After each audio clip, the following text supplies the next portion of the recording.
नमस्कार, मैं अमर खान। आज हम बात करते हैं सरकार की जिम्मेदारियों की, सरकार के कर्तव्य की, सरकार के फर्ज की। सरकार ने बहुत सारी संस्थाओं को मैनेज कर रखा है। यह मेरा सवाल ही नहीं है, पूरे देशवासियों का सवाल है, हमारे अड़ोस पड़ोस का सवाल है, मेरे सर्कल का सवाल है, आम नागरिक का सवाल है। सरकार ने बहुत सारी संस्थाएं जो देश के अंदर हैं उन सबको बड़े अच्छे तरीके से मैनेज किया हुआ है। जैसे सीबीआई को मैनेज किया हुआ है, ईडी को मैनेज किया हुआ है, आरबीआई को मैनेज किया हुआ है, एसबीआई को मैनेज किया हुआ है, कैग को मैनेज किया हुआ है और अब सेबी को भी मैनेज कर लिया है। कोई बात नहीं, आपकी सरकार है, आप अपने हिसाब से संस्थाओं को मैनेज करिए, अपने हिसाब से चलाइए। इसमें भी आम आदमी का कोई लेना देना ज्यादा नहीं है। आम आदमी का लेना देना है अपनी समस्याओं से। जो आम आदमी की समस्या है उनको लेकर तो वो सवाल उठाएगा। आम आदमी की समस्या है शिक्षा। शिक्षा पर सरकार को ध्यान देना ही होगा। हर घर तक, देश के कोने कोने तक शिक्षा पहुंचाई जानी चाहिए। शिक्षित बनेंगे हमारे आज के युवा, पढ़ेंगे लिखेंगे तो वो नौकरी देखेंगे, वो अपना बिजनेस देखेंगे, बेरोजगारी हमारे देश से दूर होगी। शिक्षा एक ऐसा हथियार है किसी भी देश का, किसी भी समाज का, कि जिसको अपनाकर किसी भी लड़ाई को लड़ा जा सकता है और जीता जा सकता है। हमारे देश के अंदर पेपर लीक का जो मामला है बहुत खतरनाक है, बहुत ज्यादा खतरनाक है। कभी रेलवे की भर्ती के पेपर लीक होते हैं, कभी पुलिस की भर्ती के पेपर लीक होते हैं, कभी नीट के पेपर लीक होते हैं। बहुत खतरनाक है। बच्चों की उम्र निकल जाती है, ओवर एज हो जाते हैं पेपर लीक होने की वजह से। फिर वो 2 साल 3 साल के लिए मेहनत करते हैं तो वो भविष्य उनका खराब हो रहा है और दिमाग के अंदर ऊट पटांग बातें आनी शुरू हो जाती हैं, फिजूल की बातें आनी शुरू हो जाती हैं, कंट्रोल नहीं रहता, डिप्रेशन में चले जाते हैं बच्चे। नीट का जो पेपर लीक था वो देश के लिए दुर्भाग्य था। डॉक्टर बनाती है नीट की परीक्षा और डॉक्टर्स का पेपर लीक, किसी का पेपर लीक हुआ, डॉक्टर का उसके पास पहुंच गया, उसने रट्टा लगाया, पेपर पढ़ा, वही सवाल आगे और पढ़ दिया और एग्जाम दे दिया और पास हो गया।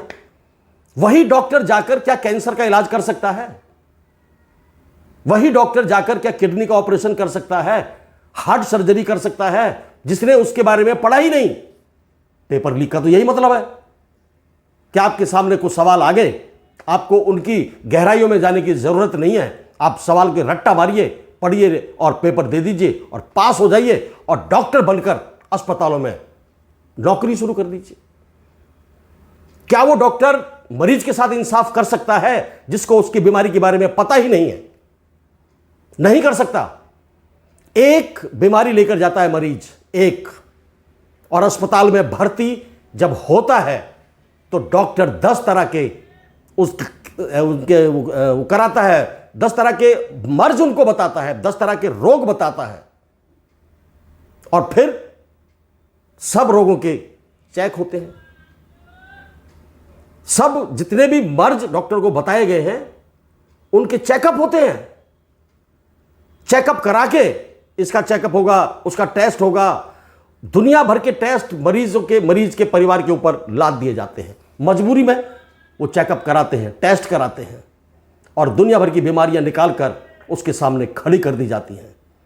एक मर्ज की दवाई लेने के लिए 10 मर्जों की दवाई मरीज को लेनी पड़ती है और बहुत सारे मरीज, इस तरह के मरीज घर वापस ही नहीं आते, अस्पताल में उनकी मृत्यु हो जाती है। यह तो मेरा आंखों देखा केस है कि एक मरीज एक मर्ज लेकर गया, 10 मर्ज उसको बता दिए गए, 10 तरीके के टेस्ट करे गए, लाखों रुपए उससे हड़प लिए गए और फिर भी मरीज जिंदा नहीं बचा। इस पर रोक लगनी चाहिए, सख्ती से रोक लगनी चाहिए। यह सरकार का कर्तव्य है, सरकार का फर्ज है। दूसरी समस्या है बेरोजगारी। देश के कोने कोने में बेरोजगार युवक मौजूद हैं। परेशान है। सरकार को प्लान बनाना चाहिए कि इंडस्ट्रीज खोलनी चाहिए, एम्स खोलने चाहिए, सरकारी जो संस्थाएं हैं, सरकारी जो कंपनीज होती हैं वो खोलनी चाहिए, और जो बेरोजगार युवक हमारे भटक रहे हैं, जो गलत रास्ते पर जाने के लिए तैयार खड़े हैं, उनको वापस लाना चाहिए और उनको परिवार के पालन पोषण में लगा देना चाहिए, जॉब पर लगा देना चाहिए, उनके काम खुलवा देने चाहिए, उनके वर्कशॉप खुलवा देनी चाहिए। उनको रोजगारी और बेरोजगारी दोनों से निजात मिलनी चाहिए। हमेशा बेरोजगारी जब हावी होती है सर पर, मिडिल क्लास फैमिली के ऊपर, तो बच्चे गलत रास्ता पकड़ लेते हैं। बेरोजगारी को मैनेज करना भी सरकार का ही कर्तव्य है, सरकार का ही फर्ज है। जैसे और संस्थाओं को मैनेज किया हुआ है, आप बेरोजगारी को भी मैनेज कीजिए। स्वास्थ्य, तीसरी समस्या स्वास्थ्य। देश के बड़े बड़े राज्यों में आप चले जाइए, गांवों में चले जाइए, बच्चे कुपोषण का शिकार हैं। दूर दराज तक इलाज नहीं पहुंच पा रहा है, दूर दराज तक डॉक्टर्स नहीं है, दवाइयां नहीं पहुंच पा रही हैं। एक मरीज को घर से अस्पताल लाने में 2 से ढाई घंटे, 3 घंटे, 4 घंटे लग रहे हैं, कोई साधन नहीं है, और बहुत सारे मरीज रास्ते में दम तोड़ रहे हैं। स्वास्थ्य परिवार होगा तो वो तरक्की करेगा, और स्वास्थ्य देश होगा तो वो तरक्की करेगा। और संस्थाओं के साथ साथ आपको स्वास्थ्य की समस्या को भी मैनेज करना चाहिए। यह भी सरकार का कर्तव्य है, सरकार का फर्ज है। चौथी समस्या बलात्कार, रेप। इतने विभत्स दृश्य देखने को मिलते हैं, इतने घिनौने कांड, रेप कांड हमारे देश में हो रहे हैं कि सरकारें आती हैं, अपने बयान देती हैं, दोषी को सजा दिलाएंगे, हम इसकी इंक्वायरी कराएंगे, हम इसका ऐसा करेंगे, हम इसका वैसा करेंगे, कहकर चली जाती हैं। अरे किसी परिवार में किसी बेटी के साथ यदि रेप हुआ है, उसकी हत्या कर दी गई है, उसके शरीर पर जख्म कर दिए गए हैं, तो आप इतना कहकर चले जाते हैं कि हम आपको इंसाफ दिलाएंगे। आम पब्लिक, आम रिश्तेदार, अड़ोसी पड़ोसी, देखने वाले सब ये कहकर चले जाते हैं कि आपके साथ बहुत बुरा हुआ, हम कोशिश करेंगे आपको इंसाफ मिले, हम सरकार से दुहाई लगाएंगे कि आपको इंसाफ मिले। लेकिन उस परिवार के बारे में सोचिए जिस परिवार की बेटी के साथ इतना घिनौना कृत्य हुआ है। क्या ये सब कहने से उसके जख्म भर जाएंगे? क्या वो जिंदा लौट जाएगी? क्या वो बलात्कार से पीड़ित महिला बलात्कार से बरी हो जाएगी? उसके साथ तो बलात्कार हो गया, दुनिया लुट गई, उसकी जिंदगी चली गई, जख्म हो गए उसके शरीर पर, खून बहता है, और सब देखकर चले जाते हैं। कुछ दिन का मेला लगता है, उसके बाद फिर अपनी अपनी दुनिया में लोग खो जाते हैं। लोग खो जाए अलग बात है, सरकार को नहीं खोना चाहिए।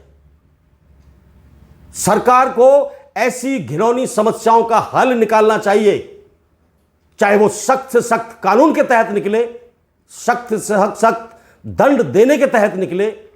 किसी भी तरीके से ऐसी विभत्स घटनाओं का हल सरकार को निकालना ही पड़ेगा। ये हमारे देशवासियों का ऐसा मानना है, देश के लोगों का मानना है कि सरकार चाहे तो इस तरह के कांड रोक सकते हैं, और सरकार का फर्ज है, कर्तव्य है ऐसी समस्याओं को खत्म करना, ऐसी समस्याओं से देश के लोगों को निजात दिलाना। उसके बाद आते हैं हम खिलाड़ियों पर जो हमारे ओलंपिक पदक विजेता महिला खिलाड़ी और बहुत सारी जिन्होंने एशियाड में, कॉमनवेल्थ में मेडल्स जीते हैं, वो खिलाड़ी यदि अपने ऊपर हुए अत्याचार की शिकायत सरकार से करती हैं तो सरकार को उनकी समस्याओं को सुनना चाहिए, उनकी समस्याओं को भी मैनेज करना पड़ेगा। यदि आप सारी संस्थाओं को मैनेज कर सकते हैं तो इन समस्याओं को भी मैनेज करना आपका ही फर्ज है, आपका ही कर्तव्य है। बजाय इंसाफ दिलाने के लिए, खिलाड़ियों को बजाय इंसाफ दिलाने के उनको घसीटा जाता है, उनको चोट पहुंचाई जाती है, उनके ऊपर मुकदमे दर्ज किए जाते हैं, पुलिस द्वारा पिटाई की जाती है। नहीं, देश के लोगों में इस तरह से सरकार की जगह नहीं बनती है। उनके दिलों में जगह बनेगी तो इंसाफ से बनेगी, जगह बनेगी तो आपकी कार्यप्रणाली से बनेगी जो लोगों के पक्ष में हो। खिलाड़ियों के ऊपर हो रहे अत्याचार को मिटाना भी सरकार का ही फर्ज है, सरकार का ही कर्तव्य है। अब आते हैं हमारे देश के अन्नदाताओं पर, किसानों पर। लाखों हजारों की संख्या में पिछले दिनों किसानों ने धरने दिए, प्रदर्शन किए अपनी मांग को लेकर। उनके प्रदर्शन से ना वो खुद परेशान थे, बल्कि अड़ोसी पड़ोसी, उस रास्ते से गुजरने वाले लोग, कंपनियों में काम करने वाले लोग, अपने ऑफिसों में जाने वाले लोग, अस्पतालों में मरीज को ले जाने वाले लोग, खुद मरीज, सब परेशान हुए। ऐसा नहीं कि कोई परेशान नहीं था, किसान भी परेशान थे। तो ये परेशानियां सबकी थी। सरकार को इन परेशानियों को समझना चाहिए, उनके हल निकालने चाहिए। यदि वो कोई मांग कर रही हैं तो बजाय धरना प्रदर्शन दिलवाने के उनको अपने ऑफिस बुलाकर एक मीटिंग लेकर, आपका मेन आदमी उसके अंदर बैठे, मेन पदाधिकारी उसके अंदर बैठे और उनकी समस्याओं को हल कर दे। हैं तो देश के ही लोग, किससे जाएंगे अपनी समस्याओं का हल निकलवाने के लिए? कहां जाएंगे? वो आपके पास ही आएंगे, सरकार के पास ही आएंगे। तो सरकार का फर्ज है, कर्तव्य है कि वो ऐसी समस्याओं को मैनेज करे, ऐसी समस्याओं से किसानों को छुटकारा दिलाए। बहुत सारी चीजें हैं देश के अंदर, मैं सभी चीजों का नाम नहीं ले सकता, लेकिन जिस तरह से सरकार ने संस्थाओं को मैनेज कर रखा है, फिर वही बात मैं कहता हूं आपसे, जिस तरह से सरकार ने संस्थाओं को CBI, ED, CAG, SBI, RBI, SEBI, इन सबको मैनेज कर रखा है, अपने हाथों में कंट्रोल ले रखा है, तो देश के लोगों की समस्याओं का कंट्रोल भी सरकार के हाथों में होना चाहिए। और हम ये आवाज उठाते हैं कि आपको इन समस्याओं का हल करना पड़ेगा। यदि आप देश के लोगों से प्यार करते हैं, देश से प्यार करते हैं, तो इन समस्याओं से छुटकारा दिलाइए ताकि देश आगे बढ़ सके, एक अच्छे रास्ते पर चल सके, साफ सुथरे रास्ते पर चल सके, तरक्की के रास्ते पर चल सके, उन्नति के रास्ते पर चल सके, विकास के रास्ते पर चल सके, प्रगति के रास्ते पर चल सके। जय हिंद, जय भारत।